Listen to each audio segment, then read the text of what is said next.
인생 100세 시대라는 말이 나온 지 꽤 되었다. 실제로 사람들, 특히 여성에게는 90대까지 사는 것이 당연한 시대로 접어들었다. 아마도 앞으로 의학적 진보가 계속될 것이니 100세 시대는 꿈 같은 이야기가 아닐 것이다. 그런데 일상생활에 불편함 없이 건강한 삶을 누릴 수 있는 건강수명은 전혀 다르다. 건강수명은 평균 수명의 연장을 따라잡지 못하고 있다. 남녀 모두 75세에 이르지 못하고 있는 게 현실이다. 요컨대 70대를 잘 살지 못한다면 오래 살 수는 있어도 비실비실하거나 긴 세월을 간병인에 의지해야 하는 고령자가 되어버린다는 점이다. 70대를 보내는 방법이 노후 생활에 매우 중요해지고 있다. 70대를 어떻게 보내느냐에 따라 향후 간병을 받는 시기를 늦추고 건강한 생활을 얼마나 지속할 수 있는지가 결정된다. 좋은 몸으로 70대에 진입하려면 50에서 60대부터 건강 생활을 습관화하는 것이 좋다. 그렇다면 어떻게 50에서 60대를 보내야 할까? 첫 번째, 습관을 만들어야 한다. 70대의 가장 중요한 것은 신체 기능도 뇌 기능도 그대로 유지하는 것이다. 현재 갖고 있는 신체의 모든 기능을 계속 사용하는 것이다. 70대에 의도적으로 계속 사용하면 80대, 90대에 이르러서도 간병인을 부르는 시기를 늦출 수 있다. 우선 활동량이 떨어지지 않도록 의욕 저하를 피해야 하며 전두엽과 남성 호르몬의 활성화를 촉진해야 한다. 그리고 70대 활동 의욕을 유지함과 동시에 계속 사용하는 습관 만들기가 중요하다. 70대의 습관 만들기가 중요한 이유는 많은 사람들이 70대 전후로 일을 그만두기 때문이다. 현역으로 일하고 있을 때는 루틴이 있기 때문에 필연적으로 활동할 수밖에 없다. 하지만 은퇴하면 바로 몸을 움직이거나 머리를 쓰는 일 따위가 없어진다. 즉, 이 시기부터 의도적으로 몸을 움직이고 뇌를 사용하려고 습관화하지 않는다면 운동 기능도 뇌 기능도 계속 유지할 수 없게 된다. 또 70대 습관 만들기가 중요한 이유가 있다. 70대에 시작한 습관은 80대 이후에도 평생에 걸쳐 지속되기 때문이다. 고기를 먹는 습관이 노화를 늦춘다. 80대 건강을 유지하기 위해서는 70대 생활에서 유의해야 할 두 가지 포인트가 있다. 활동 의욕을 유지하는 것과 운동 기능을 유지하는 것 두 가지이다. 질병을 앓다 갑자기 늙는 경우도 있지만 그렇지 않은 경우도 있다. 노화는 의욕이 떨어지면서 가속화된다. 어떤 일에도 관심을 갖지 않고 몸을 움직이는 것이 귀찮다. 사람도 만나고 싶지 않고 외출도 하고 싶지 않다는 등 비활동의 경향은 70대가 되면 자연스럽게 강해진다. 이런 의욕의 저하를 막지 않으면 일상생활의 활동량은 자꾸 떨어져 운동 기능도 뇌 기능도 단번에 늙어간다. 그래서 70대가 되어도 이전 연령대처럼 의욕을 되도록 유지하는 것이 건강 유지의 첩경이다. 또 운동 기능에서도 70대의 신체를 어떻게 사용하느냐에 따라 80대 이후의 기능이 결정된다고 할 수 있다. 70대에 스스로 의식하고 적절한 운동을 유지하는 것이 중요해진다. 그러면 구체적으로 어떠한 일을 하면 좋은가? 우선 의욕의 저하를 막는 의미에서 권하고 싶은 것은 고기를 먹는다는 것이다. 고령이 되면 육류를 삼가고 야채 중심의 식사가 몸에 좋다고 생각하는 사람도 많지만 이는 잘못된 사실이다. 실제로 현역 시절에 비해 꽤 간편한 식사를 즐겨하는 사람도 많다. 그런 사정 때문인지 70세 이상의 5명 중 1명이 단백질 부족이라고 한다. 동양인의 식생활도 서구화되고 있다지만 그래도 하루 80g 정도밖에 고기를 먹지 않는다. 미국인은 300g 정도 섭취한다. 미국인만큼 먹을 순 없지만 아직 동양인에게는 고기가 부족하다. 그리고 이런 경향은 고령자일수록 강하게 나타난다.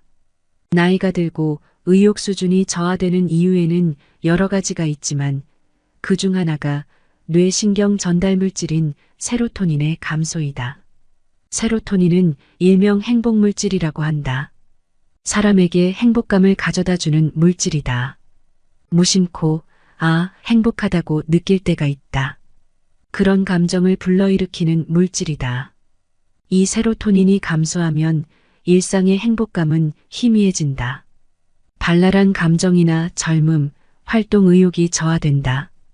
기분이 가라앉거나 짜증이 나거나 감정이 불안정해지고 우울증에 걸릴 위험이 높아진다. 세로토닌은 나이가 들수록 점점 감소한다. 이 때문에 나이가 들수록 의욕도 떨어지고 우울증에 걸리는 사람도 늘어나는 이치다. 그러나 세로토닌의 감소는 고령이 되어도 생활 습관을 바꾸면 개선할 수 있다. 그중 가장 손쉽고 좋은 방법은 육류 섭취이다. 세로토닌의 재료가 되는 것이 트립토판이라는 아미노산인데 가장 많이 함유되어 있는 식품이 고기이다. 고기를 적극적으로 섭취하면 세로토닌의 생성이 촉진되어 의욕 저하를 막는 작용을 하게 된다. 또한 고기에는 콜레스테롤이 많이 함유되어 있다. 콜레스테롤은 동맥 경화를 촉진하고 심근경색의 위험이 된다는 이유로 나쁜 것으로 간주하고 있다. 하지만 고령자에게는 반드시 기피해야 하는 게 아니다. 심장질환의 원인에서 선두인 미국이라면 콜레스테롤을 나쁜 물질로 간주하는 것도 이해할 수 있다. 하지만 동양에서는 암으로 사망하는 비율이 심근경색의 10배 정도에 이를 만큼 질병 구조의 차이가 있다. 동양의 경우 심장질환으로 사망하는 사람은 OECD 국가 중에서도 현저히 낮다.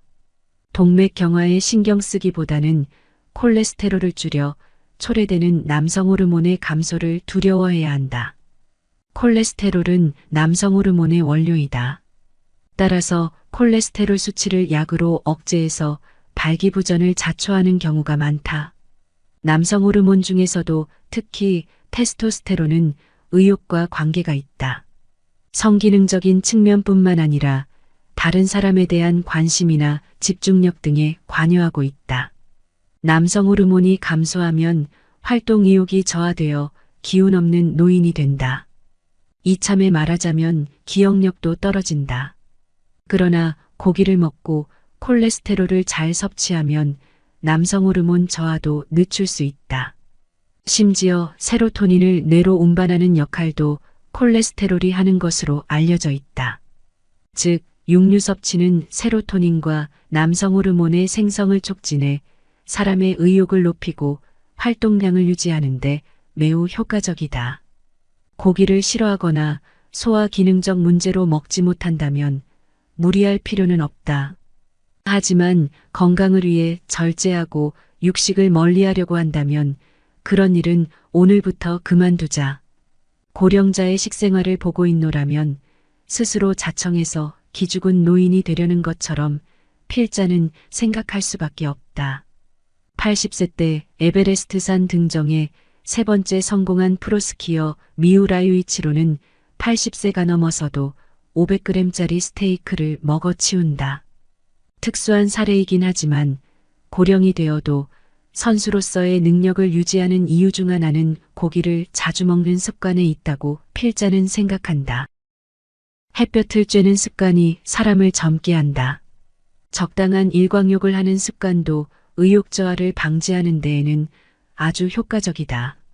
앞서 설명한 대로 사람의 의욕과 밀접한 관계가 있는 뇌 속 물질 세로토닌은 빛을 받으면 다량 생성되기 때문이다. 뭔가 고민이 있어 방 안에서 생각에 잠겨 있으면 기분도 가라앉는다. 하지만 밖에 나와 햇볕을 받으면 기분이 가벼워지고 밝은 기분을 되찾을 수 있다. 이 또한 뇌 속에서 세로토닌이 작용을 하고 있기 때문이다. 우울증이 있는 사람은 세로토닌이 부족하다고 알려져 있지만 치료법 중에 광요법이라는 것이 있다. 인공적인 강한 빛을 일정 시간 받는 요법이지만 증상 개선에는 효과가 있다. 그만큼 빛은 인간의 뇌와 기분에 깊이 관련되어 있다. 빛을 쬐는 것으로 세로토닌을 증강시키면 기분을 가볍게 하고 의욕을 증진시킬 수 있다. 단, 일광욕이 중요하다고 해도 굳이 뭔가를 할 필요는 없다. 고령자는 자외선에 의한 기미가 남기 쉽기 때문에 일부러 의자에 앉아 선탠을 할 필요 등은 없다. 하루 한 번은 방 밖으로 나가 햇볕을 받으면 그만이다. 가장 손쉬운 방법은 산책이다. 일 없이 산책하는 것이 서투른 사람은 마트에 가서 쇼핑하는 것도 한 방법이다. 어쨌든 하루 종일 방 안에 있는 것만은 피하고 낮에 밝은 빛을 받는 습관을 들이자. 이것만으로도 고령자가 의욕감퇴를 막는 매우 효과적인 방법이다. 또한 햇볕을 받아 만들어진 세로토닌은 밤에 뇌 속에서 멜라토닌이라는 호르몬을 생성한다. 이 멜라토닌은 수면 호르몬이라고도 불리며 수면과 깊은 관련이 있다. 흔히 고령자가 되면 잠이 얕아지거나 불면증을 호소하는 사람이 많이 있는데 이는 멜라토닌이 감소하기 때문이다. 젊을 때는 얼마든지 잘 수 있지만 나이가 들면 수면 시간이 줄어드는 경향이 있다. 아침 일찍 눈을 뜨게 되는 것도 나이가 들수록 멜라토닌이 줄어들기 때문이다. 그러나 노화에 따라 멜라토닌이 줄었다고 해도 낮에 햇볕을 쬐어 멜라토닌을 보충할 수 있다.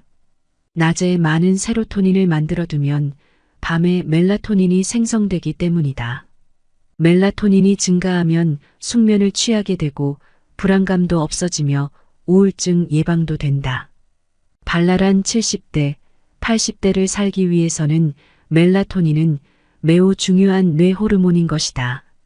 새삼스럽게 일광욕 시간을 만들 필요는 없지만 어쨌든 낮 동안 집 밖에 나와 햇볕을 받는 습관만은 만들자. 그리고 70대가 되면 적어도 밖으로 나가는 습관을 줄여서는 안 된다. 코로나가 걱정되더라도 사람과의 거리를 두면서 가급적 외출 습관을 유지하도록 해야 한다. 두 번째, 어떤 일을 하더라도 은퇴하면 안 된다. 70대의 생활 방식은 참으로 중요하다. 간병을 받는 환자가 되는 시기를 가급적 늦추고 80대 이후에도 건강하게 보내기 위한 마지막 활동기이기 때문이다. 정년 연장이나 정년 후에 재고용 등 고령이 되어도 일하는 환경이 준비되고 있지만 그래도 70대가 되면 근무하던 회사를 그만두고 퇴직하는 사람이 많을 것이다. 70대 때 단번에 늙는 사람은 전형적으로 은퇴한 직후부터 일체 활동을 그만두는 경우이다. 지금까지 열심히 일해왔기 때문에 퇴직하면 이제 아무것도 하지 않고 집에서 빈둥빈둥 지내고 싶다고 손꼽아 퇴직하는 날을 기다리는 사람도 있다. 그러나 70세까지 현역으로 일을 하던 사람이 퇴직 후에 무엇을 할지 생각하지도 않고 은퇴하면 단번에 늙어버리는 일이 많다. 직장에서 일할 때는 책상머리 같은 루틴한 업무라도 통근하는 경우 생각보다 몸을 많이 사용하고 있다. 그런데 퇴직하고 나서 집에만 틀어박혀 있는 70대라면 약 1개월 정도 지나면 운동 기능 가운데 상당 부분이 저하되기 쉽다. 뇌 기능 측면에서도 일하고 있으면 매일 나름대로 지적 활동이나 다른 사람과 의사소통 등의 활동으로 다양한 상황을 접하게 된다. 반면 집에서 지내면 평소 뇌 활동이 없어지고 치매 위험도 높아진다. 특히 전두엽의 노화가 단번에 진행된다. 전두엽이란 창조적 능력이나 다른 사람에 대한 공감 능력, 예상치 못한 일에 대처하는 능력에 관여하는 부분이다. 이 부분이 노화되면 어떤 일에도 의욕이 생기지 않고 활동 자체를 귀찮아한다. 운동 기능의 저하와 뇌의 노화가 더욱 가속화될 것이다. 외형적인 인상에서도 발랄한 느낌을 잃은 기운 없는 노인으로 변모하게 된다. 그렇게 되지 않기 위해서라도 조만간 퇴직을 맞이할 단계라면 퇴직 이후 무엇을 할 것인지 미리 준비를 해둬야 한다. 퇴직하고 잠시 쉬었다가 다음에 무엇을 할지 생각한다면 어느새 게으른 생활에 휩쓸려 습관으로 굳어버리는 경우가 허다하다. 70대에도 신체적 기능은 비교적 건강하다지만 전두엽의 노화는 이미 40대부터 진행되고 있다. 나이가 들수록 의욕이 저하되는 것은 자연스러운 일이다. 의욕이란 원래 70대가 되면 젊은 시절보다 떨어지는 것이 보통이다. 집에 틀어박혀 활발하지 않은 생활에 젖어들기 쉬운 연령대이다. 이 때문에 의식적으로 퇴직 후의 활동을 사전에 결정하는 것이 중요하다. 금전적인 측면뿐만 아니라 노화를 늦추는 측면에서도 퇴직 후 새 직장에서 일한다는 것은 매우 좋은 일이다. 나이가 들면 은둔 생활도 좋은 것이라는 사람도 물론 있을 것이다. 하지만 70세가 넘어서 그런 생활을 하게 되면 단숨에 뇌 기능, 운동 기능을 노화시켜버릴 위험이 있다는 것을 충분히 이해할 필요가 있다. 수명이 연장되고 90세, 100세까지 사는 시대가 펼쳐진다. 이런 시대에 나이를 먹었기 때문에 은퇴한다는 생각 자체가 노후 생활의 위험으로 다가온다. 은퇴로 생각하지 말고 언제까지나 현역 직업인으로 생활한다는 자세가 노화를 늦추고 긴 만년을 건강하게 보내는 비결이다. 몸이 버틸 수 있는 한 평생 계속하는 것이 노화를 늦추는 좋은 방법이다. 퇴직 후도 사회와 관계를 맺는다는 의미에서는 물론 일이 전부는 아니다. 반상의 임원이나 아파트 관리조합의 임원, 취미 모임의 직무를 맡는 것도 좋다. 자원봉사활동도 퇴직 후에 사회에 참여하는 하나의 선택지이다. 누군가와 협동해서 누군가의 도움이 되거나 누군가 나를 필요로 한다고 느끼는 것은 언제까지나 현역 의식을 유지하는데 큰 도움이 될 것이다. 70대가 되면 특히 은퇴 등은 생각하지 말고 현역 의식을 유지하는 것이 중요하다. 그것이 단번에 늙는 것을 막아준다. 세 번째, 인간관계를 되돌아봐야 한다. 70대가 되면 만남이 점점 귀찮아지기 마련이다. 이는 남성 호르몬의 감소 때문이며 특히 남성에게 이런 경향이 현저하게 나타난다. 반대로 폐경후 여성의 경우 나이가 들면서 남성 호르몬이 증가하기 때문에 건강하고 사교적인 경향이 강해질 수 있다.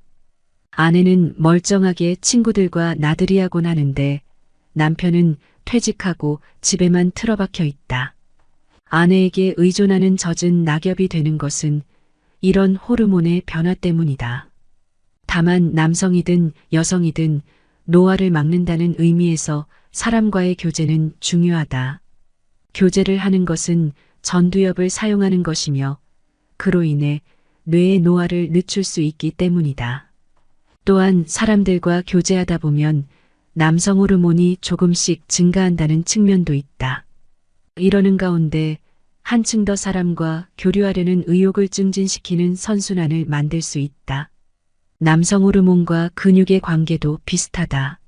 남성 호르몬이 증가하면 근육이 붙기 쉽고 근육이 붙으면 더욱 남성 호르몬이 증가하는 선순환과 같다. 70대가 되어도 가급적 교제는 끊지 말고 계속 이어가도록 하자. 단 주의해야 할 것은 싫은 사람과 사귀는 것은 이제 그만두는 편이 좋다. 70대가 되면 일로부터 조금 거리를 취할 수 있게 되는 경우도 많기에 싫은 교제를 하지 않아도 될 것이다. 자신의 기분에 솔직해져서 교우 관계를 재검토하고 좋아하는 상대나 즐거운 동료하고만 사귀어도 된다. 젊었을 때처럼 의무감이나 타성으로 싫은 교제를 계속하면 사람 사귀는 것 자체가 점점 귀찮아져 버릴 수 있다. 70세가 넘으면 좋아하는 사람, 마음이 맞는 사람과 사귀자. 스포츠 이야기를 좋아하는 사람은 그러한 화제로 인해 상호 분위기가 고조되는 상대이다. 정치 이야기를 좋아하는 사람은 그러한 이야기를 할 수 있는 상대이다. 뭐든지 하고 싶은 말을 주고받을 수 있는 상대가 이상적이겠다. 정치적인 입장이 다르거나 응원하는 야구팀이 달라도 하고 싶은 말을 주고받을 수 있는 상대와의 교류는 전두엽 활성화에 최적이다. 다만 고령이 되면 이미 전두엽의 위축이 진행되고 있다. 이 때문에 의견의 차이로 인해 자주 싸움이 일어나기도 한다. 예를 들어 젊었을 때라면 정치적으로 대립하는 의견을 상대가 말해도 잠자코 듣고 있었을 텐데 나이가 들면 화가 나서 용서할 수 없게 되거나 하는 것이다. 만약 그런 험악한 관계가 된다면 의견이 비슷한 사람들과 어울리는 것이 좋겠다. 그래도 혼자 있는 것보다는 전두엽을 활성화시킬 수 있다. 만날 때마다 불쾌한 마음이 든다면 교제 자체가 싫어진다. 마음이 맞는 상대를 찾기 위해서는 자신과 같은 취미의 사람을 찾는 것도 하나의 방법일 수 있다. 영화를 좋아하는 사람, 라면을 좋아하는 사람, 철도 여행을 좋아하는 사람 등 취미가 일치하면 마음 맞는 상대도 찾기 쉬운 것 아닐까? 다만 아무리 사람과의 교제가 노화늦춤에 좋다고 해도 만남 자체를 달가워하지 않는 사람도 있을 것이다. 젊었을 때부터 교제가 서툴렀고 이제 겨우 노후를 맞아 혼자 한가롭게 지내려고 하는데 이제 와서 굳이 인간관계에 신경 쓰고 싶지 않다는 것을 이해할 수 있다. 그런 사람은 사람들과 어울리지 않는 대신 어떻게 다른 사람과 관계를 맺을 수 있을지 생각해 보기 바란다.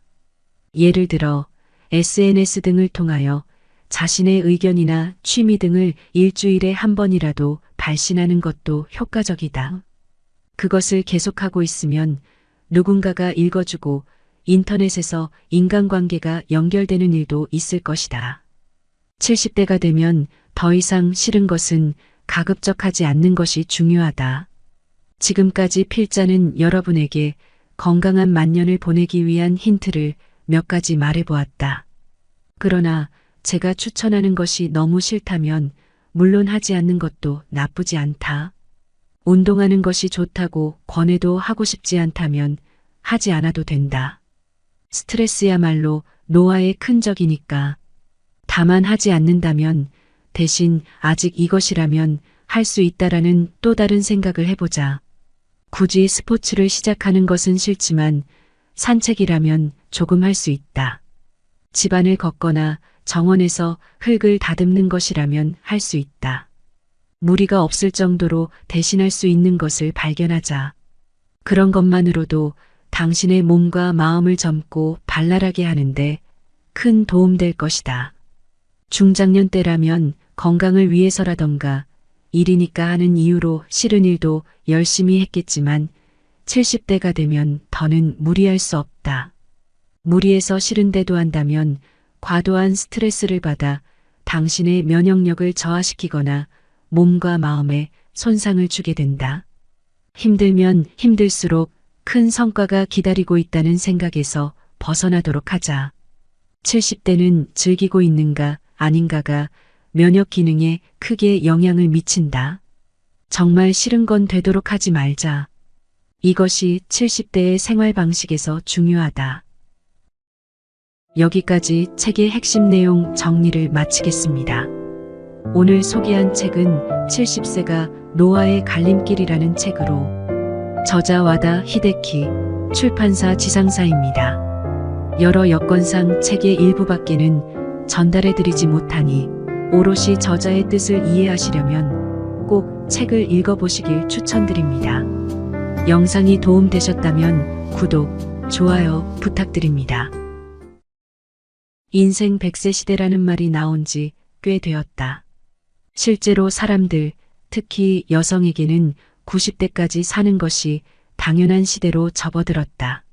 아마도 앞으로 의학적 진보가 계속될 것이니 100세 시대는 꿈 같은 이야기가 아닐 것이다.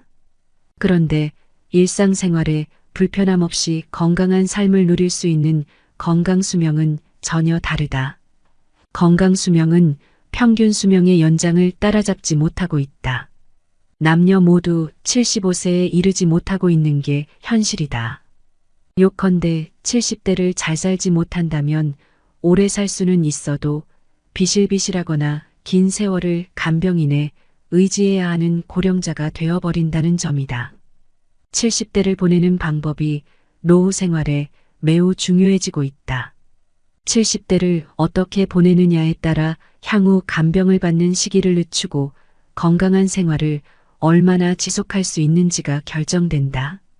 좋은 몸으로 70대에 진입하려면 50에서 60대부터 건강 생활을 습관화하는 것이 좋다. 그렇다면 어떻게 50에서 60대를 보내야 할까? 첫 번째, 습관을 만들어야 한다. 70대에 가장 중요한 것은 신체 기능도 뇌 기능도 그대로 유지하는 것이다. 현재 갖고 있는 신체의 모든 기능을 계속 사용하는 것이다. 70대에 의도적으로 계속 사용하면 80대, 90대에 이르러서도 간병인을 부르는 시기를 늦출 수 있다. 우선 활동량이 떨어지지 않도록 의욕 저하를 피해야 하며 전두엽과 남성 호르몬의 활성화를 촉진해야 한다.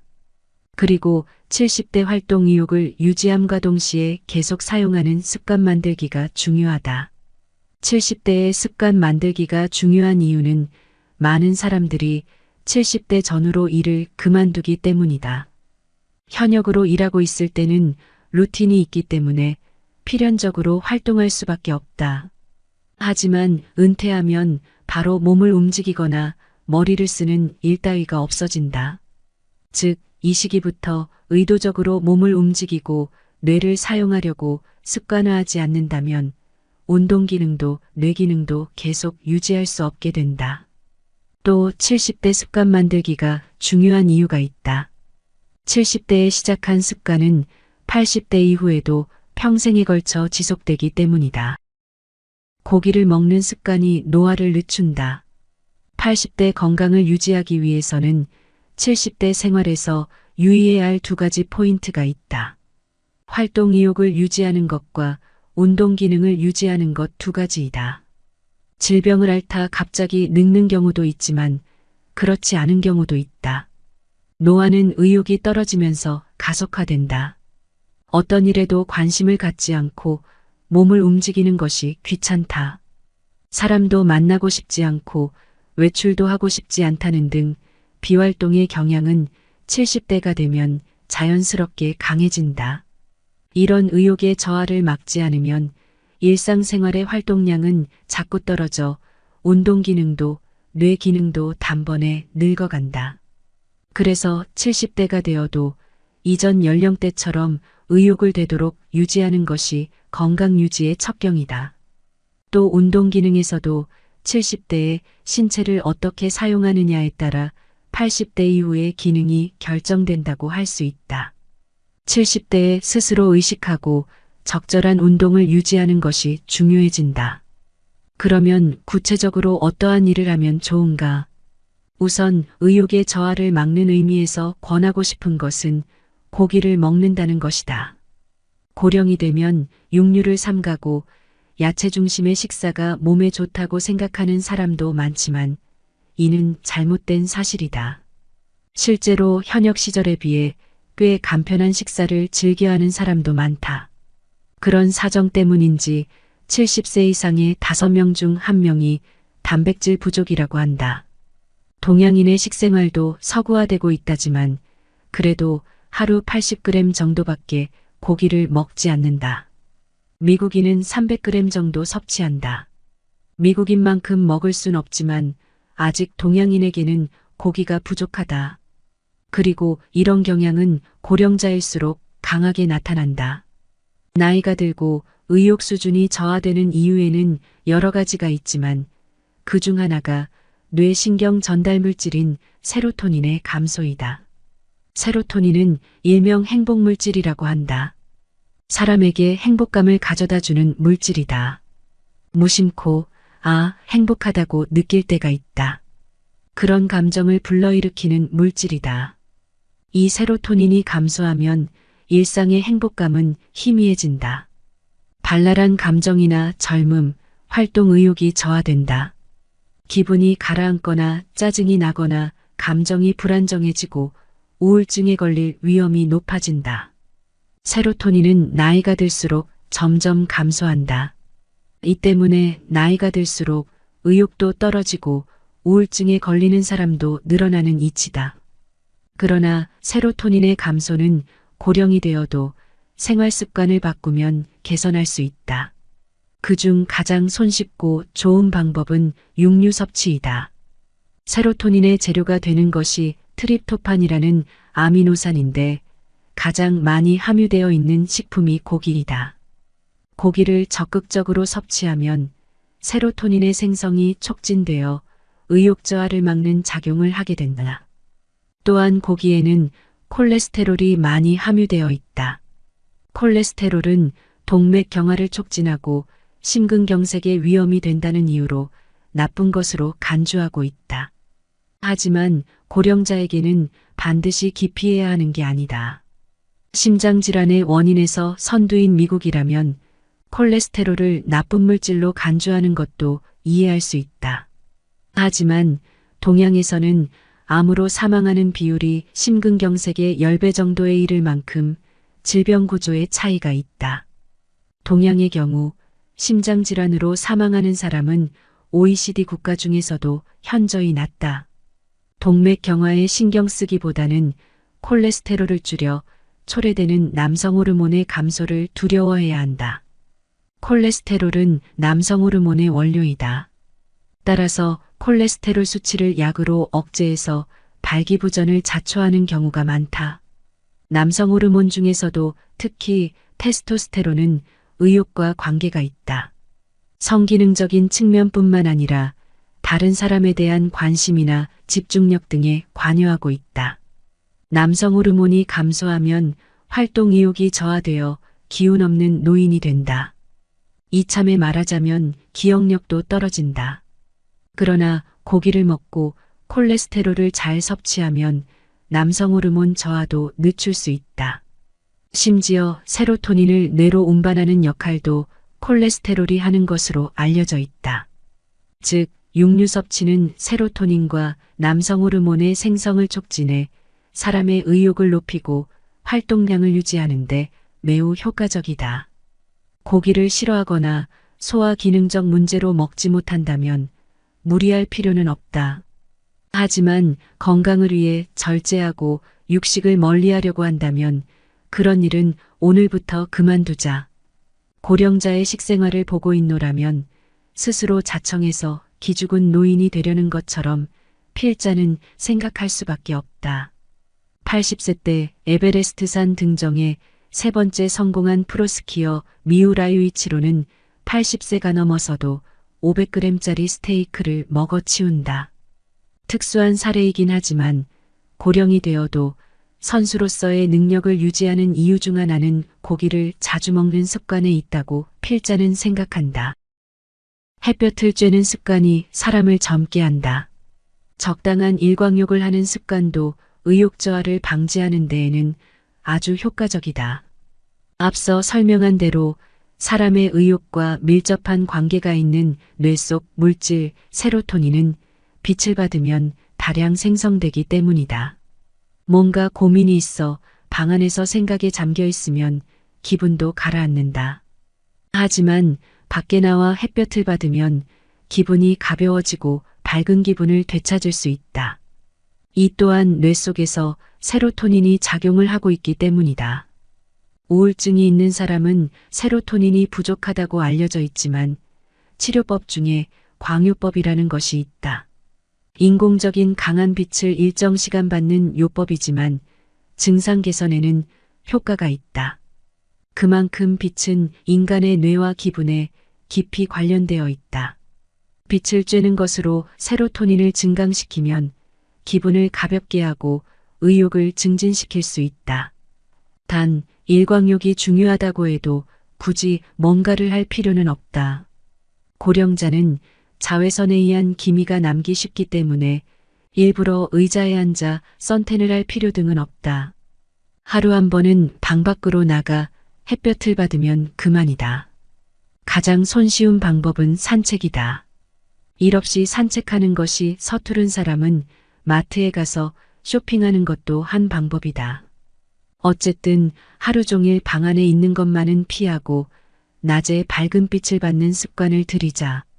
이것만으로도 고령자가 의욕감퇴를 막는 매우 효과적인 방법이다. 또한 햇볕을 받아 만들어진 세로토닌은 밤에 뇌 속에서 멜라토닌이라는 호르몬을 생성한다. 이 멜라토닌은 수면 호르몬이라고도 불리며 수면과 깊은 관련이 있다. 흔히 고령자가 되면 잠이 얕아지거나 불면증을 호소하는 사람이 많이 있는데 이는 멜라토닌이 감소하기 때문이다. 젊을 때는 얼마든지 잘 수 있지만 나이가 들면 수면 시간이 줄어드는 경향이 있다.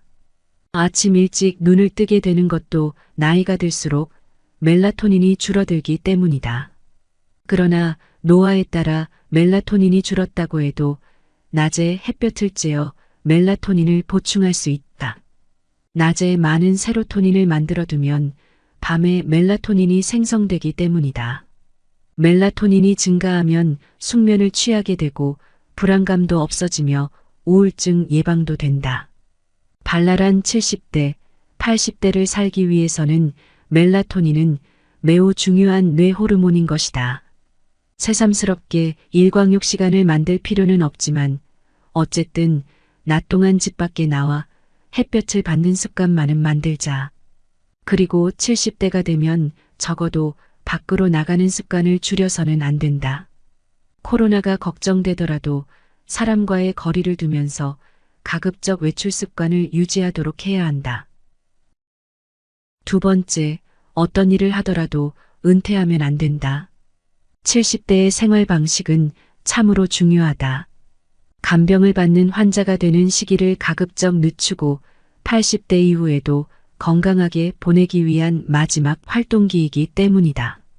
정년 연장이나 정년 후에 재고용 등 고령이 되어도 일하는 환경이 준비되고 있지만 그래도 70대가 되면 근무하던 회사를 그만두고 퇴직하는 사람이 많을 것이다. 70대 때 단번에 늙는 사람은 전형적으로 은퇴한 직후부터 일체 활동을 그만두는 경우이다. 지금까지 열심히 일해왔기 때문에 퇴직하면 이제 아무것도 하지 않고 집에서 빈둥빈둥 지내고 싶다고 손꼽아 퇴직하는 날을 기다리는 사람도 있다. 그러나 70세까지 현역으로 일을 하던 사람이 퇴직 후에 무엇을 할지 생각하지도 않고 은퇴하면 단번에 늙어버리는 일이 많다. 직장에서 일할 때는 책상머리 같은 루틴한 업무라도 통근하는 경우 생각보다 몸을 많이 사용하고 있다. 그런데 퇴직하고 나서 집에만 틀어박혀 있는 70대라면 약 1개월 정도 지나면 운동 기능 가운데 상당 부분이 저하되기 쉽다.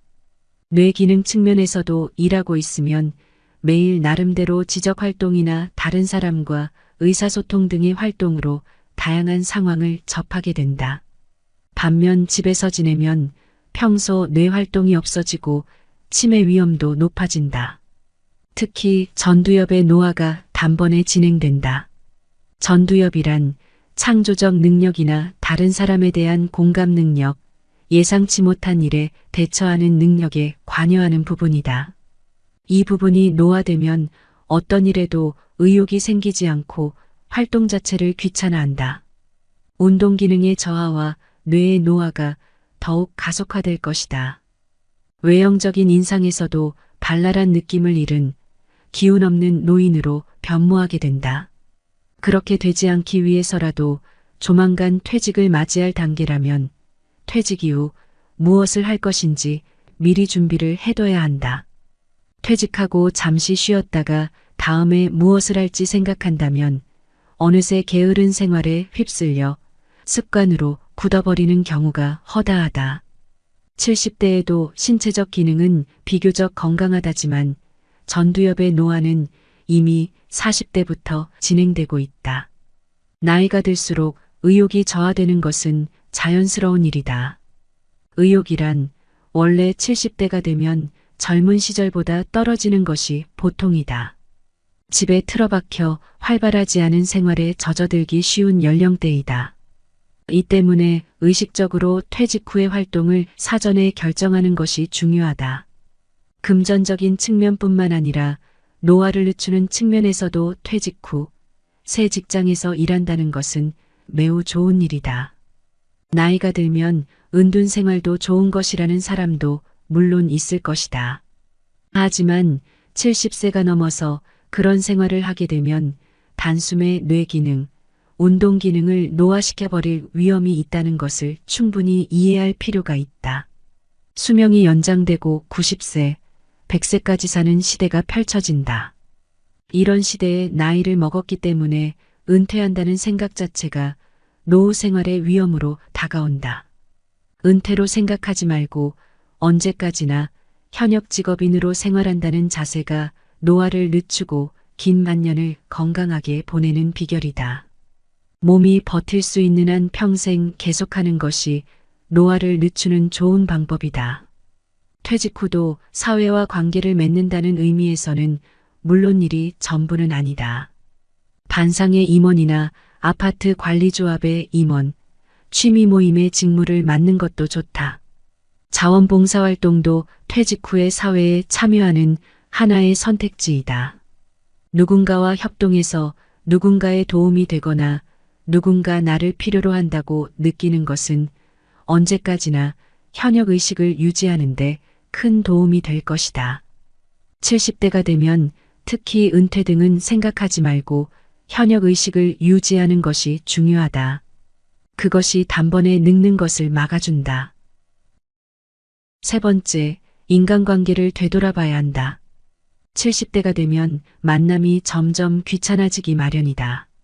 이는 남성 호르몬의 감소 때문이며 특히 남성에게 이런 경향이 현저하게 나타난다. 반대로 폐경후 여성의 경우 나이가 들면서 남성 호르몬이 증가하기 때문에 건강하고 사교적인 경향이 강해질 수 있다. 아내는 멀쩡하게 친구들과 나들이하곤 하는데 남편은 퇴직하고 집에만 틀어박혀 있다. 아내에게 의존하는 젖은 낙엽이 되는 것은 이런 호르몬의 변화 때문이다. 다만 남성이든 여성이든 노화를 막는다는 의미에서 사람과의 교제는 중요하다. 교제를 하는 것은 전두엽을 사용하는 것이며 그로 인해 뇌의 노화를 늦출 수 있기 때문이다. 또한 사람들과 교제하다 보면 남성 호르몬이 조금씩 증가한다는 측면도 있다. 이러는 가운데 한층 더 사람과 교류하려는 의욕을 증진시키는 선순환을 만들 수 있다. 남성 호르몬과 근육의 관계도 비슷하다. 남성 호르몬이 증가하면 근육이 붙기 쉽고 근육이 붙으면 더욱 남성 호르몬이 증가하는 선순환과 같다. 70대가 되어도 가급적 교제는 끊지 말고 계속 이어가도록 하자. 단 주의해야 할 것은 싫은 사람과 사귀는 것은 이제 그만두는 편이 좋다. 70대가 되면 일로부터 조금 거리를 취할 수 있게 되는 경우도 많기에 싫은 교제를 하지 않아도 될 것이다. 자신의 기분에 솔직해져서 교우 관계를 재검토하고 좋아하는 상대나 즐거운 동료하고만 사귀어도 된다. 젊었을 때처럼 의무감이나 타성으로 싫은 교제를 계속하면 사람 사귀는 것 자체가 점점 귀찮아져 버릴 수 있다. 70세가 넘으면 좋아하는 사람, 마음이 맞는 사람과 사귀자. 스포츠 이야기를 좋아하는 사람은 그러한 화제로 인해 상호 분위기가 고조되는 상대이다. 정치 이야기를 좋아하는 사람은 그러한 이야기를 할 수 있는 상대이다. 뭐든지 하고 싶은 말을 주고받을 수 있는 상대가 이상적이겠다. 정치적인 입장이 다르거나 응원하는 야구팀이 달라도 하고 싶은 말을 주고받을 수 있는 상대와의 교류는 전두엽 활성화에 최적이다. 다만 고령이 되면 이미 전두엽의 위축이 진행되고 있다. 이 때문에 의견의 차이로 인해 자주 싸움이 일어나기도 한다. 예를 들어 젊었을 때라면 정치적으로 대립하는 의견을 상대가 말해도 잠자코 듣고 있었을 텐데 나이가 들면 화가 나서 용서할 수 없게 되거나 하는 것이다. 만약 그런 험악한 관계가 된다면 의견이 비슷한 사람들과 어울리는 것이 좋겠다. 그래도 혼자 있는 것보다는 전두엽을 활성화시킬 수 있다. 만날 때마다 불쾌한 마음이 든다면 교제 자체가 싫어진다. 마음이 맞는 상대를 찾기 위해서는 자신과 같은 취미의 사람을 찾는 것도 하나의 방법일 수 있다. 영화를 좋아하는 사람, 라면을 좋아하는 사람, 철도 여행을 좋아하는 사람 등 취미가 일치하면 마음 맞는 상대도 찾기 쉬운 것 아닐까? 다만 아무리 사람과의 교제가 노안늦춤에 좋다고 해도 만남 자체를 달가워하지 않는 사람도 있을 것이다. 젊었을 때부터 교제가 서툴렀고 이제 겨우 노후를 맞아 혼자 한가롭게 지내려고 하는데 이제 와서 굳이 인간관계에 신경 쓰고 싶지 않다는 것을 이해할 수 있다. 그런 사람은 사람들과 어울리지 않는 대신 어떻게 다른 사람과 관계를 맺을 수 있을지 생각해 보기 바란다. 예를 들어 SNS 등을 통하여 자신의 의견이나 취미 등을 일주일에 한 번이라도 발신하는 것도 효과적이다. 그것을 계속하고 있으면 누군가가 읽어주고 인터넷에서 인간관계가 연결되는 일도 있을 것이다. 70대가 되면 더 이상 싫은 것은 가급적하지 않는 것이 중요하다. 지금까지 필자는 여러분에게 건강한 만년을 보내기 위한 힌트를 몇 가지 말해보았다. 그러나 제가 추천하는 것이 너무 싫다면 물론 하지 않는 것도 나쁘지 않다. 운동하는 것이 좋다고 권해도 하고 싶지 않다면 하지 않아도 된다. 스트레스야말로 노화의 큰 적이니까. 다만 하지 않는다면 대신 아직 이것이라면 할 수 있다라는 또 다른 생각을 해보자. 굳이 스포츠를 시작하는 것은 싫지만 산책이라면 조금 할 수 있다. 집안을 걷거나 정원에서 흙을 다듬는 것이라면 할 수 있다. 무리가 없을 정도로 대신할 수 있는 것을 발견하자. 그런 것만으로도 당신의 몸과 마음을 젊고 발랄하게 하는데 큰 도움 될 것이다. 중장년 때라면 건강을 위해서라던가 일이니까 하는 이유로 싫은 일도 열심히 했겠지만 70대가 되면 더는 무리할 수 없다. 무리해서 싫은데도 한다면 과도한 스트레스를 받아 당신의 면역력을 저하시키거나 몸과 마음에 손상을 주게 된다. 힘들면 힘들수록 큰 성과가 기다리고 있다는 생각에서 벗어나도록 하자. 70대는 즐기고 있는가 아닌가가 면역 기능에 크게 영향을 미친다. 정말 싫은 건 되도록 하지 말자. 이것이 70대의 생활 방식에서 중요하다. 여기까지 책의 핵심 내용 정리를 마치겠습니다. 오늘 소개한 책은 70세가 노화의 갈림길이라는 책으로 저자 와다 히데키, 출판사 지상사입니다. 여러 여건상 책의 일부밖에는 전달해드리지 못하니 오롯이 저자의 뜻을 이해하시려면 꼭 책을 읽어보시길 추천드립니다. 영상이 도움되셨다면 구독, 좋아요 부탁드립니다. 몸이 1000냥이면 눈이 900냥이다. 눈이 불편하다는 것은 견디기 힘든 고통을 초래한다. 눈의 건강을 오직 시력으로만 평가하는 것은 곤란하다. 시력이 좋다고 눈 건강이 무조건 좋은 것도 아니고 시력이 조금 나쁘다고 해서 눈 상태가 별로라고 단정지어서도 안 된다. 그동안 저는 몸 건강에는 신경을 많이 쓰면서 살았지만 눈 건강에는 너무 소홀했었던 것 같습니다. 책을 보러 도서관 갔다 우연히 발견한 이 책을 보고 눈 건강이 얼마나 중요한지를 깨닫게 되어 공유하면 좋을 것 같아 영상을 만들게 되었습니다. 눈은 살아가는 데 없어서는 안 될 기관임에도 불구하고 여러분들은 눈 건강에 얼마나 신경을 쓰고 계신가요? 오늘 소개할 책은 눈이 젊어지는 기적의 눈 건강법이라는 책으로 저자 주천기, 출판사 비타북스입니다. 대한민국 최고 안과명의 주천기 교수의 100년 동안을 만드는 눈 건강의 모든 것을 이 책에서 소개하고 있습니다. 작은 습관이 쌓이면 기적이 되어 돌아오듯 평소 조금만 신경 쓰면 젊은 눈, 활력이 넘치는 눈을 만들 수 있으며 100세 시대에 걸맞은 100세까지 쓰는 눈, 즉 100년 동안을 가질 수 있습니다. 그럼 바로 책 속으로 들어가 보겠습니다. 피부의 주름보다 감추기 어려운 노안. 가장 빠르게 노화가 찾아오는 기관, 눈. 노화는 글자 그대로 나이든 눈이다. 눈은 빠른 속도로 늙기 시작해 40대가 되면 그 변화를 확연하게 느낄 정도가 된다. 우리 모두가 세월 따라 공평하게 맞이하는 자연스러운 노화의 과정이란 점에서 다른 안질환과 구분된다. 대부분 잘 모르고 있겠지만 사실 눈은 몸의 기관 중 가장 빨리 노화가 오는 곳이다. 오감에서 얻는 정보의 약 80%는 시각에서 비롯되는데 그만큼 눈이 광범위한 시각 자극을 받아들이고 처리한다.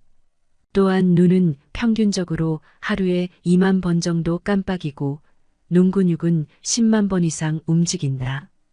잠시도 쉬지 않고 전신에 혈액을 공급하는 심장이 하루에 10만 번 뛰는 것을 보면 눈의 활동량이 심장에 버금간다고 할 수 있다. 그래서일까? 눈은 20대부터 본격적인 노화가 서서히 진행되어 40대부터는 눈이 나빠졌구나 하고 자각할 정도로 조절력이 크게 감소한다. 일반적으로 시력이 좋은 사람은 6m 안팎을 잘 볼 수 있다. 6m 이내에 가까운 거리에 놓인 책, 컴퓨터, 스마트폰 등을 볼 때는 눈의 조절작용을 통해 사물을 본다. 조절작용이란 수정체의 두께를 자동으로 변화시키면서 사물을 보는 현상을 말한다. 수정체의 조절력이 약해지면 노안이 온다. 문제는 수정체의 탄력이 떨어지기 시작하는 40대부터 발생한다. 수정체의 탄력성이 떨어진다는 말은 곧 원래 말랑말랑했던 수정체가 딱딱하게 굳는다는 말과도 같다. 나이가 들면서 수정체 위아래에 연결되어 수축, 이완하는 근육인 모양체의 탄력도 떨어진다. 일반적으로 40대는 15cm, 50대는 30cm 정도의 거리 안에 있는 사물이 잘 보이지 않는다. 이는 대표적인 노안의 증세다. 가까운 물체를 보는 일이 힘든 것 외에도 노안이 오면 다양한 증세들이 나타난다. 약간이라도 어두운 곳에서는 글씨를 읽는 게 힘들어지고 조금만 책을 봐도 눈이 피곤하고 뻑뻑해지며 심한 경우 참을 수 없는 두통이 찾아온다. 또한 먼 곳을 보다가 가까운 곳을 보면 초점이 빨리 맞지 않아서 어지럼증이 생긴다. 노안이 직접적인 요인은 아니지만 간접 요인이 되어 시력 저하나 안질환을 일으키기도 한다. 사실 40대 이상의 사람들은 노안이 나타났을 때 불편하기는 해도 이내 노화를 받아들이고는 한다. 그러나 20대, 30대에 노안이 오면 치솟고 있는 30대 또는 40대 초반 젊은 연령층의 노안 증가율이 걱정된다. 수십 년을 안과 의사로 사람들의 눈을 들여다보며 살았지만 언뜻 이해가 되지 않는 현상이다. 숨쉬는 것과 같이 종일 세상을 보는 눈을 혹사시키는 행동들을 멈춰야 한다. 왜 젊은 노안이 증가하는지 눈을 위협하는 요소를 인지하고 있어야 하고 평소에 눈을 어떻게 대해야 노안이 찾아오는 일을 늦출 수 있을지 모두가 고민해 봐야 한다. 눈에 나쁠 수 있는 행동을 하더라도 눈 관리에 힘써 원래 상태로 돌려놓으면 노안은 충분히 막을 수 있다. 매일 혹사당한 눈을 본래의 컨디션으로 돌려놓는 것, 그게 바로 평생 눈 건강의 핵심 과제다. 눈은 말하고 있다. 우리 몸의 CCTV, 눈이 보여주는 신호를 읽자. 눈은 건강 상태를 보여주는 건강의 창이기도 하다. 눈은 전신과 연결되어 있다. CCTV처럼 말이다. 눈이 보여주는 위험 신호를 그냥 지나치지 말아야 한다. 지금부터 눈에 나타나는 건강적 신호들을 함께 살펴보자. 흰자위가 노랗다. 간 기능 이상. 눈의 흰자위인 공막이 노랗게 변하는 상태를 공막 황달이라고 한다. 황달은 그 자체가 질병은 아니지만 질병이 나타났음을 알리는 전조 증상이다. 해독 기능을 하는 간이 만성 피로나 지나친 건강식품 섭취 등으로 제 역할을 못하게 되면 빌리루빈이란 색소가 증가한다. 빌리루빈과 결합력이 높은 엘라스틴이라는 물질이 공막에 많은데 이 두 물질의 결합 반응으로 공막의 색이 노랗게 된다. 황달로 인해 색소 침착이 시작되면 가장 먼저 공막이 황색으로 변하기 때문에 흰자위가 노랗게 변한다면 곧바로 병원에 가서 검사를 받아보자. 눈에 피가 맺힌다.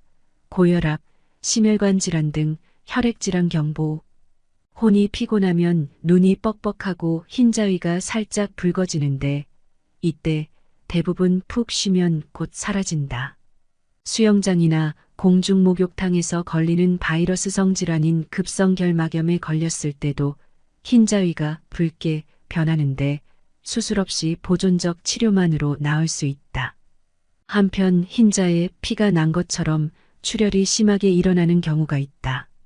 이는 결막하 출혈로 고혈압이나 심혈관 질환이 있을 때 결막의 혈관이 터지면서 눈이 빨간 게 보이는 증상이 나타난다.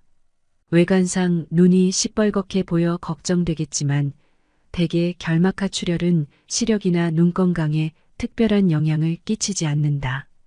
눈을 문지르거나 만지지 않으면 피부 표면에 멍이 들었다가 점차 사라지듯 결막하 출혈도 자연스럽게 낫는다. 그러나 결막하 출혈이 자주 반복된다면 혈액이 응고되는 능력이 떨어지는 혈소판 장애일 수 있으니 전신검사를 받아보는 것이 좋다. 갑작스런 복시로 앞을 보기 어렵다. 뇌혈관 질환의 신호. 고혈압이나 당뇨, 동맥경화 같은 혈관 질환이나 뇌질환이 있으면 갑자기 사시 증상이 나타날 수 있다. 또는 커튼을 친 것처럼 한쪽 눈의 시야가 어두워지기도 한다. 뇌종양이 생겼을 때는 하나의 물체가 두 개로 보이는 복시가 발생할 수도 있다. 12개의 뇌신경 중 3개가 눈을 움직이는 근육에 연결되어 있다. 그래서 뇌질환으로 뇌신경이 손상되면 눈을 움직이는 기능이 저하되고 눈의 움직임 이상으로 복시가 발생하기도 한다. 눈은 비교적 작은 기관이지만 미세한 혈관들이 모여 있고 눈이 보는 것이 뇌가 보는 것이라는 말처럼 뇌와 밀접한 관계가 있다. 그렇기 때문에 눈이 뇌질환 및 혈관 질환의 발병 여부를 알 수 있는 지표가 되는 것이다. 눈꺼풀이 파르르 떨린다. 뇌혈관 질환, 안면신경의 이상. 눈꺼풀 근육은 필요할 때만 움직이는 팔다리 근육과 달리 눈을 뜨고 있는 내내 움직인다. 인체에서 가장 활발하게 움직이는 근육이기 때문에 눈꺼풀 근육에는 피로가 쌓이기 쉽다. 누구나 한 번쯤 의지와 상관없이 눈꺼풀이 꿈틀거리거나 파르르 떨리는 증상을 겪어보았을 것이다. 눈이 피곤할 때나 체내에 마그네슘이 부족할 때, 안구건조증이 있을 때 눈꺼풀 떨림 증상이 나타난다. 대개 일시적이라서 부족한 영양소를 섭취하고 충분히 자면 이내 사라진다. 하지만 눈꺼풀이 자주 떨리거나 떨림이 오래 지속된다면 뇌출혈이나 뇌경색 같은 뇌혈관 질환이 있는지 의심해 봐야 한다. 얼굴 근육의 움직임을 관장하는 안면신경이 뇌혈관과 가깝게 붙어 있다. 뇌혈관에 문제가 생기면 안면신경이 눈꺼풀 근육을 움직여서 떨림 증상이 나타나기도 한다. 따라서 눈꺼풀이 떨리는 주기나 기간을 세심히 관찰하고 뇌혈관에 이상이 있는지 체크해 보는 것이 좋다. 결막이 선홍빛을 잃다. 빈혈의 전조 증상. 흰자위와 눈꺼풀 안쪽을 덮고 있는 결막은 본래 선홍빛을 떨다. 결막에는 모세혈관이 많기 때문이다. 그런데 빈혈이 있으면 아래쪽 눈꺼풀을 뒤집었을 때 결막 색깔이 창백하다. 이는 눈점막의 실핏줄로 가는 혈액량이 적거나 적혈구가 감소하는 것이 원인이다. 결막의 색으로 가장 먼저 빈혈을 판단할 수 있으므로 육안으로 보았을 때 결막이 창백하다면 병원에 가서 혈액 검사를 해보길 권한다. 생기 넘치는 눈을 위한 생활 습관. 오늘 눈에 쌓인 피로는 오늘 풀어낸다. 젊고 건강한 상태의 눈을 지키기 위해서는 그때그때 피로를 푸는 습관을 들어야 한다. 안과의사로서 권하고 싶은 눈의 피로를 푸는 방법이 몇 가지 있다. 함께 살펴보며 눈을 잘 돌보자. 적당한 수면 시간이 눈의 최고의 보약이다. 2010년부터 2012년까지 시행된 제오기 국민건강 영양조사 자료를 바탕으로 만 19세 이상 성인 16,374명을 대상으로 수면시간과 시력장애의 상관관계를 분석했다. 이를 통해 적당한 잠이 눈 건강에 도움이 된다는 결과를 얻은 바 있다. 하루 평균 수면시간이 7시간인 그룹을 기준으로 했을 때 수면시간이 5시간 이하인 그룹은 시력장애를 겪을 위험도가 3.23배 높았다. 수면시간이 9시간 이상인 그룹은 시력장애의 위험도가 2.56배 더 높다는 사실을 알게 되었다. 적절한 수면시간보다 적게 자도 많이 자도 눈 건강에 치명적인 것이다. 빛은 망막을 거쳐 뇌의 시상하부에 있는 시신경 교차상액을 자극한다. 시신경 교차상액은 수면 유도 호르몬인 멜라토닌을 분비하라는 신호를 보내 수면 각성 주기를 일정하게 조절한다. 즉, 눈으로 얼마나 빛을 받아들이는지에 따라 몸이 잠들어 있어야 하는 시간과 깨어 있을 시간이 정해지는 것이다. 하지만 눈에 들어오는 빛이 감소하거나 밤낮이 바뀐 생활을 하면 수면 각성 주기가 고장난다. 이는 수면 부족 현상을 불러와 다양한 문제를 일으킨다. 잠을 많이 자도 수면의 질이 떨어지는데 양질의 수면에 대한 보상 심리로 더욱 많은 잠을 자게 되어 결국 몸과 눈에 이상이 생긴다. 잠이 부족하면 산화 스트레스를 일으키는 활성산소를 효과적으로 제거할 수 없기 때문에 백내장 등 시력장애를 유발하는 질환이 생길 수 있다. 따라서 적절한 수면 시간을 유지해야 한다. 무엇을 어떻게 먹는지가 눈 건강을 좌우한다. 비타민 A와 무기질, 단백질이 많이 함유된 음식을 자주 먹으면 눈이 좋아진다는 말을 들어보았을 것이다.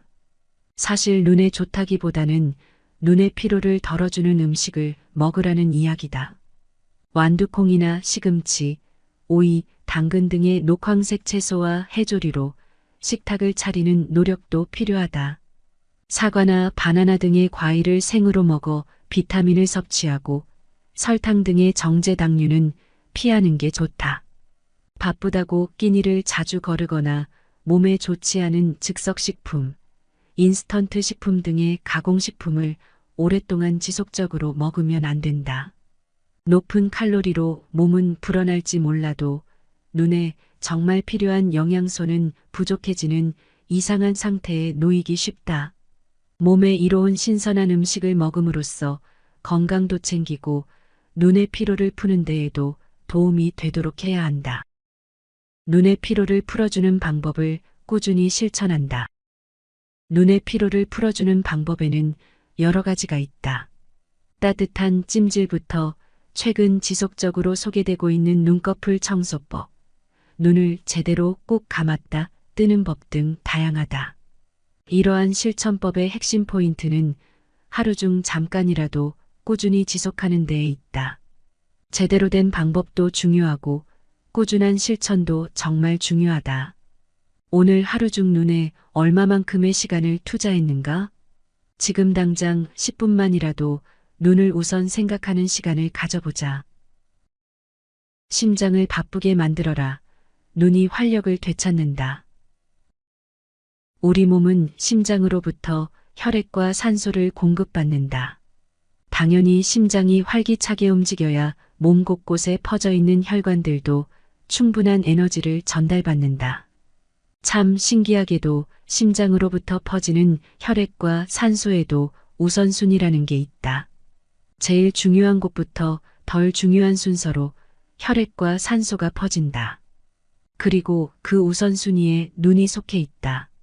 눈 뒤쪽에 위치한 맥락막에서는 시세포들의 영양 공급이 이루어진다. 그곳의 혈관들을 보면 아주 특징적인 모습을 하고 있다. 맥락막 뒤쪽은 공막이 감싸고 있고 앞쪽의 혈관은 한쪽으로 구멍이 뚫려 있다. 뚫려 있는 부분은 마치 스펀지가 물을 빨아들이듯이 혈액과 산소를 빨아들인다. 그리고 눈에서 제일 중요한 망막의 신경세포 쪽으로 혈액과 산소를 쭉쭉 보내준다. 맥락막 앞쪽의 혈관이 막힐 일은 거의 없다. 굉장히 중요한 세포들이 있기 때문이다.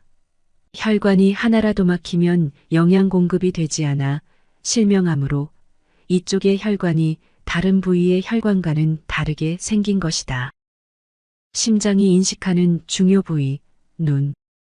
심장이 활기차게 움직일수록 전신에 퍼져 있는 혈관에 영양 공급이 더 수월하게 이루어지겠지만 사실 그 차이가 눈에 띄게 크다고 말할 수는 없다. 기본적으로 혈관 중 혈액량에 가장 영향을 덜 받는 게 뇌에 있는 혈관이다.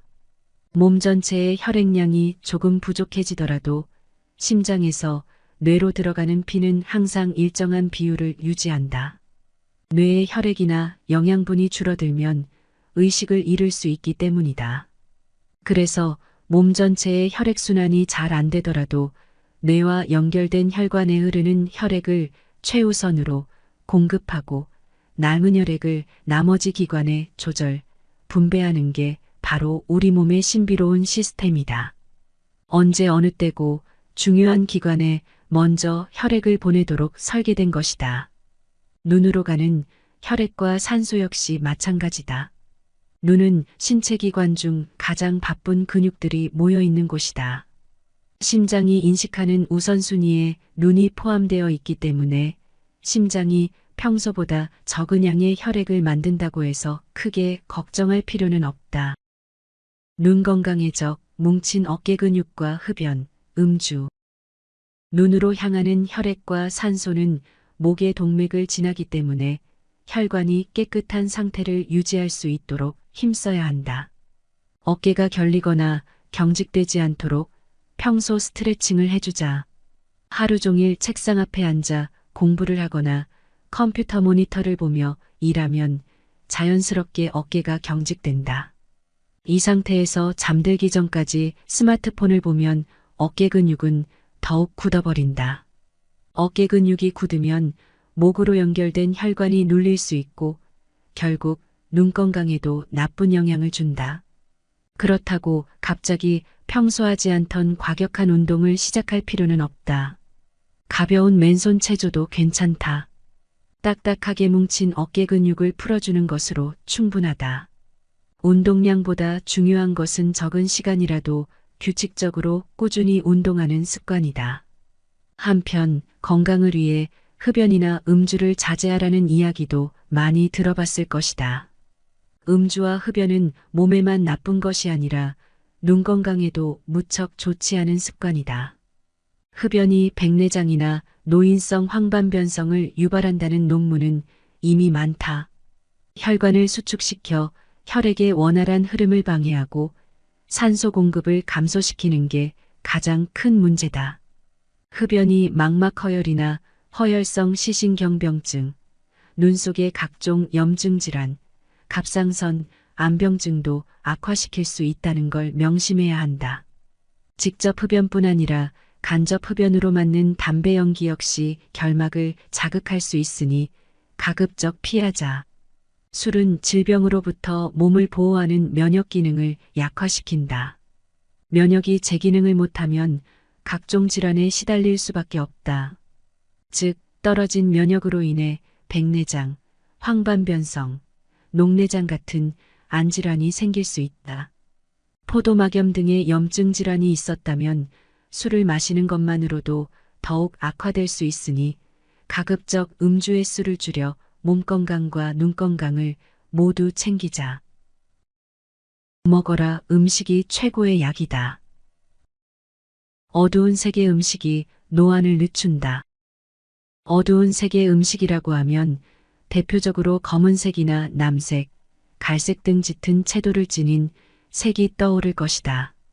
사실 뿌리식 재료를 제외하고는 자연에서 나는 대부분의 열매나 잎, 줄기가 어두운 색을 띠는 일은 별로 없다. 몸에서도 마찬가지다.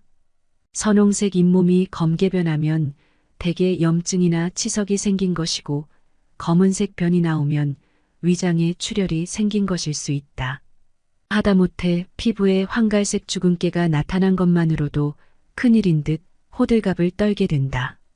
이처럼 어두운 색은 우리 문화권에서는 부정적인 의미를 지니고 있다. 그러나 블랙푸드와 브라운푸드만큼은 다르다. 자연에서 비교적 드문 색을 띠고 있지만 몸에 흡수되면 항산화 효능과 체내 노폐물을 배출하는 역할을 톡톡히 한다. 그런 의미에서 블랙푸드와 브라운푸드는 일부러 찾아 먹을 만하다. 블랙푸드는 매스컴을 통해 이미 그 효능을 여러 번 조명받았다. 그 중에서도 항산화 성분이 다량 함유된 검은콩이 몸뿐 아니라 눈에도 좋다. 항산화 성분은 체내의 산화 과정을 억제해 노화를 방지한다. 그래서 노화에 의한 백내장이나 황반변성 등을 더디 오게 만든다고 보면 된다. 검은콩 외에도 노안에 좋은 블랙푸드는 무엇이 있는지 살펴보고 자신에게 꼭 필요한 효과를 내는 음식을 먹으면 좋을 것이다. 한편 브라운푸드로는 이미 건강기능식품에서 최고로 손잡는 인삼과 홍삼을 언급할 것이다. 브라운푸드는 특히 노폐물을 제거하는 데 뛰어나다. 블랙푸드와 브라운푸드가 어떻게 눈에 긍정적인 효능을 주는지 그 과정을 함께 살펴보자. 눈에 켜켜이 쌓인 피로를 풀어주는 블랙푸드. 블랙까지는 아니더라도 검푸른색의 음식에는 블루베리, 아사이베리, 포도, 적양배추, 가지 등이 있다. 블루베리와 아사이베리, 포도의 안토시아닌이라는 색소가 눈에 좋다는 말은 많이 들어봤을 것이다. 안토시아닌은 망막질환을 완화하는데 좋은 성분이다. 눈의 신경층에 해당하는 망막 안에는 로놉신이 있다. 빛의 자극을 받으면 로놉신이 시신경에 신호를 전달해 사물을 보고 인식하게 만든다. 로놉신은 눈 안에서 무수히 분해와 재생을 반복한다. 그런데 로놉신이 분해될 때 눈에 피로가 쌓인다. 문제는 점차 나이가 들면서 로놉신의 재생량이 감소하고 피로 해소가 더디게 이루어진다는 것이다. 이때 안토시아닌을 섭취하면 로놉신의 재생 기능을 도와 눈의 피로를 풀어준다. 즉, 눈에 쌓인 피로가 빨리 해소될 수 있도록 해 결과적으로 눈이 활력을 유지하게 만들고 천천히 늙게 하는 것이다. 또한 블랙푸드에 속하는 음식들은 비타민 A와 비타민 C도 풍부해서 활성산소를 잡는 천연 항산화제라고 불리기도 한다. 그 중에서도 아사이베리는 항산화 물질인 폴리페놀이 풍부해 노화 방지나 피부 미용에도 도움이 된다. 다만 실험실에서 눈세포를 배양했을 때 안토시아닌의 항산화 효과는 다양하게 보고되어 있지만 실제로 베리류를 먹은 사람과 안 먹은 사람을 비교한 연구가 없다. 현재로서는 얼마나 효과적인지 구체적인 수치로 표현하기 어려운 측면이 있다.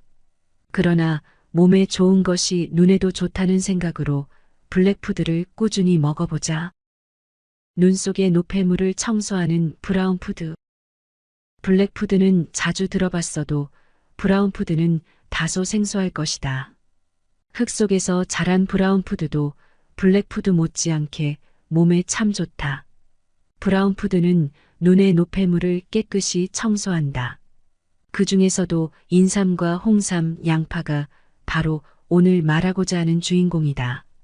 나이가 들면 눈의 구조와 기능에 퇴행성 변화가 나타나고 각종 노폐물들이 눈에 쌓인다.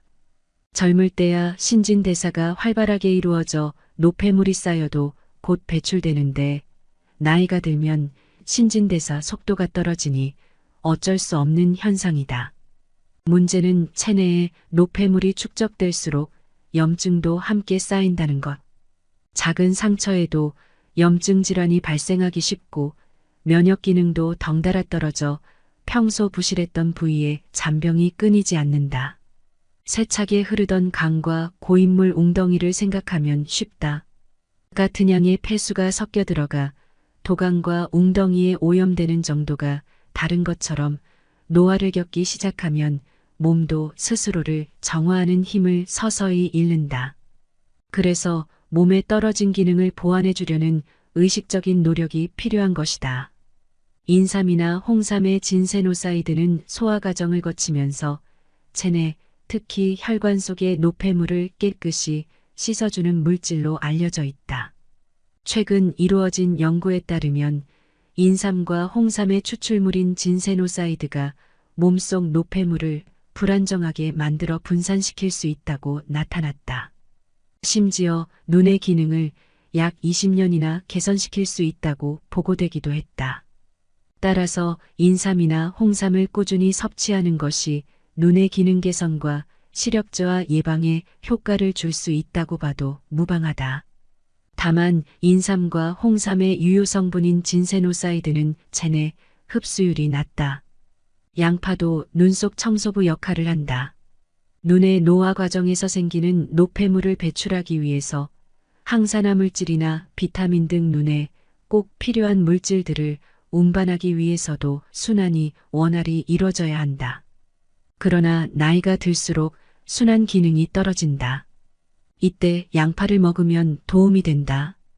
양파의 주황빛 겉껍질에는 폴리페놀, 플라보노이드 같은 항산화 물질이 다량 함유되어 있다. 눈에 필요한 물질들이 눈까지 도달하려면 충분한 양의 항산화 성분을 보충해 주는 것이 좋으니 구하기 쉽고 효능도 뛰어난 양파를 자주 먹어보자. 냉장고 속에 눈 건강의 길이 있다. 생명의 기운을 가득 담은 봄나무를 떠올려 보자. 푸른색이 아주 싱그럽게 느껴질 것이다.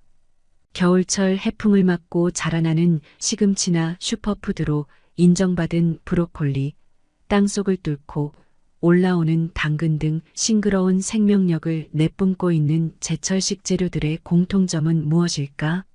바로 그 생명력만큼이나 강렬한 자연의 색을 띠고 있다는 것이다. 다채로운 색의 음식들에는 눈 건강의 비밀이 숨어 있다.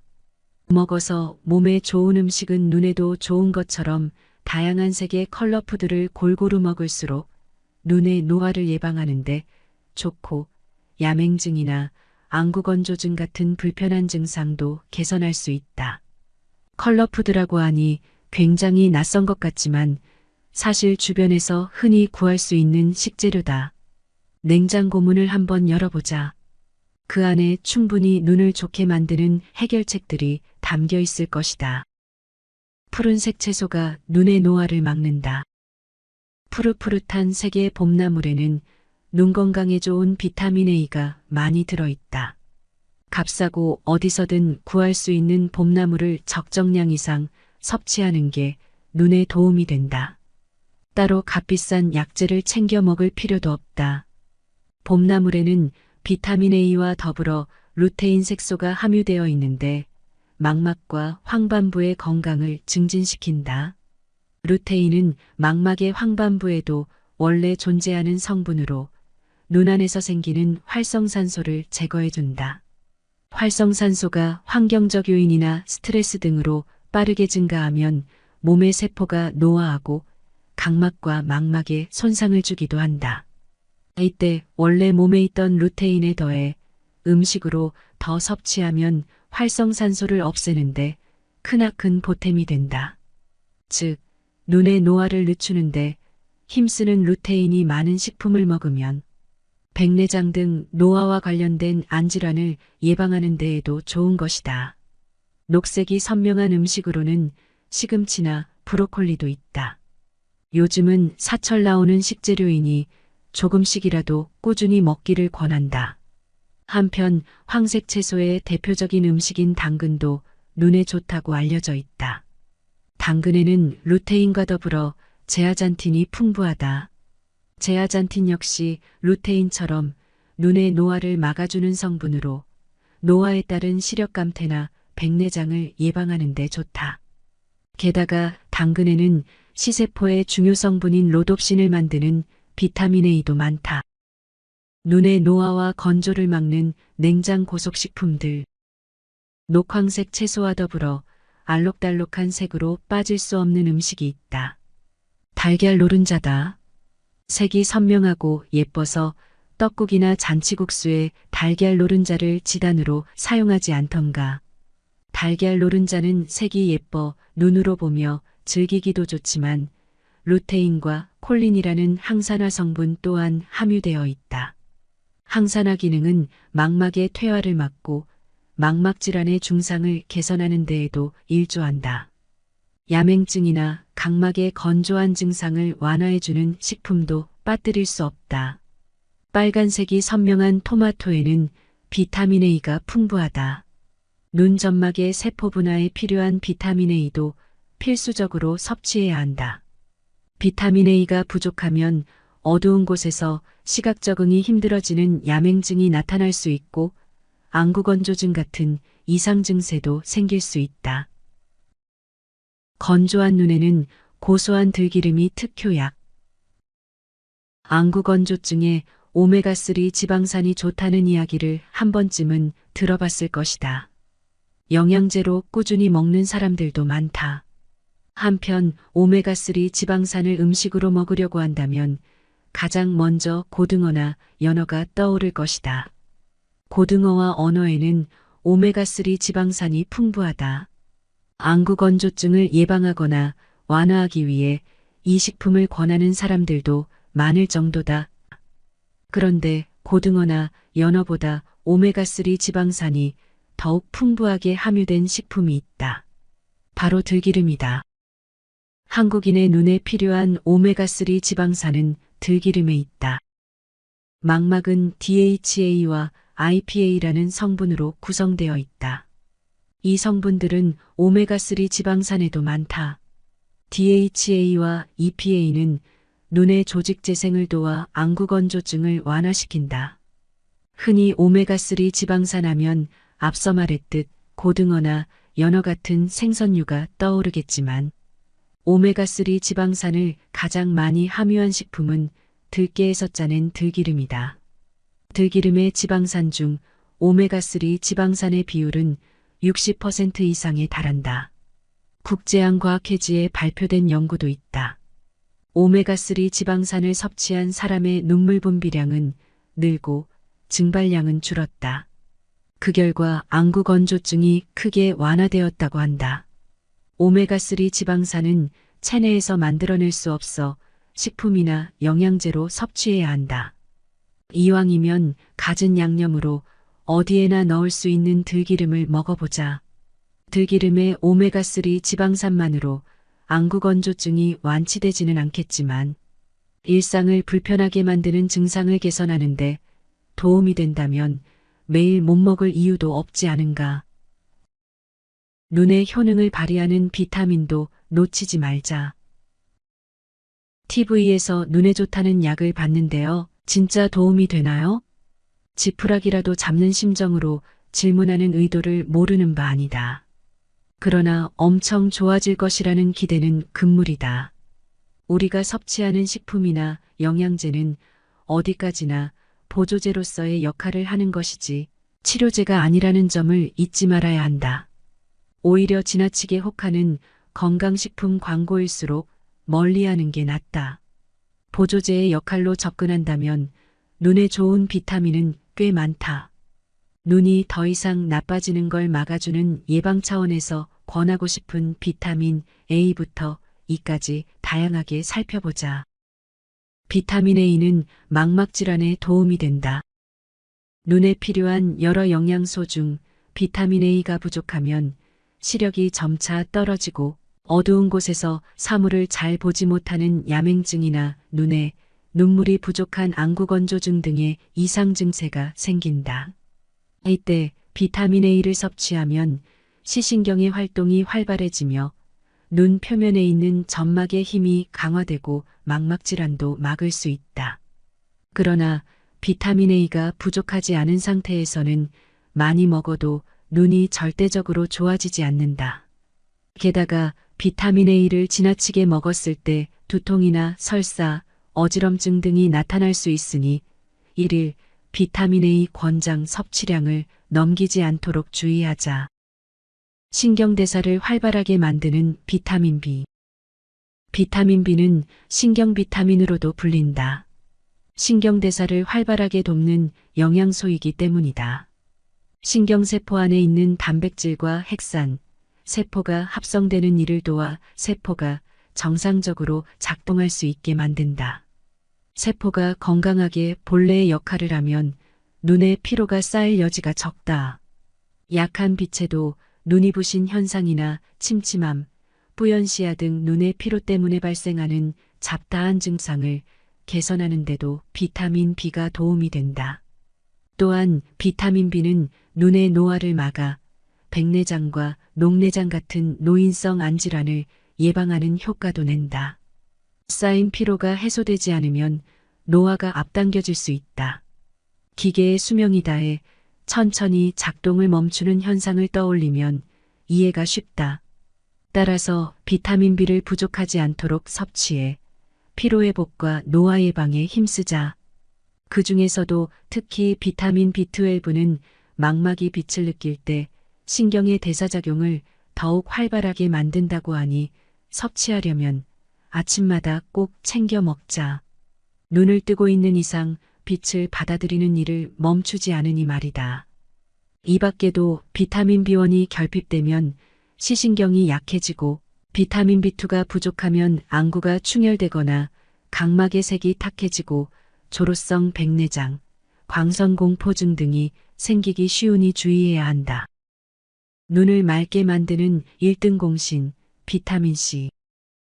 비타민C는 수정체의 투명도를 유지하는 데 도움을 준다. 뇌하수체와 부신, 백혈구, 뇌 그리고 눈에서 비타민C 함량이 가장 높다고 알려져 있다. 그만큼 눈이 필요로 하기 때문에 눈 자체에 비타민C가 많다. 또한 비타민C는 강력한 항산화 역할을 한다. 노안이나 백내장 등의 눈의 노화에 따른 증상 또는 노인성 안질환 예방에도 좋다. 비타민C는 수용성이므로 많이 먹어도 몸에 해롭지 않다. 가능하다면 매일 영양제로 챙겨 먹고 제철 과일과 채소로도 섭취하기를 권한다. 염증성 안질환 예방과 면역력 증가에 필요한 비타민 D. 비타민 D가 부족한 사람에게는 알레르기성 결막염이 자주 생긴다. 알레르기는 면역력과 때려야 뗄 수 없는 관계다. 면역이 특정한 상황에서 과도하게 작용하면 알레르기가 나타난다. 면역 기능이 제때 적절하게 발휘되지 못하면 불안정해지고 이는 곧 다시 알레르기성 염증이나 아토피 등 자가면역 질환을 발생시키는 악순환을 일으킨다. 사실 알레르기 때문에 발생한 염증을 빠르게 고치려면 항히스타민제를 복용하면 된다. 소화불량이나 쏟아지는 졸음, 갈증, 변비 등의 부작용을 감수할 수 있다면 말이다. 문제는 항히스타민제 복용이 알레르기나 염증을 근본적으로 치료하는 게 아니라는 데 있다. 정상 궤도에서 벗어난 몸의 면역 기능을 다시 정상으로 되돌려야 알레르기로 인한 염증 질환을 고칠 수 있다. 이때 비타민 D가 구원투수처럼 등장한다. 비타민 D는 떨어진 면역력을 높이는데 큰 도움이 된다. 또한 면역력을 높여 궁극적으로 알레르기성 결막염 같은 여러 안질환을 예방하고 눈 건강을 지켜준다. 비타민 E를 먹어야 노안을 예방한다. 비타민 E는 항산화 물질이다. 세포의 구조를 손상시키고 노화를 일으키는 활성산소를 없애준다. 또한 혈관의 탄력을 유지시키는 효능도 지니고 있다.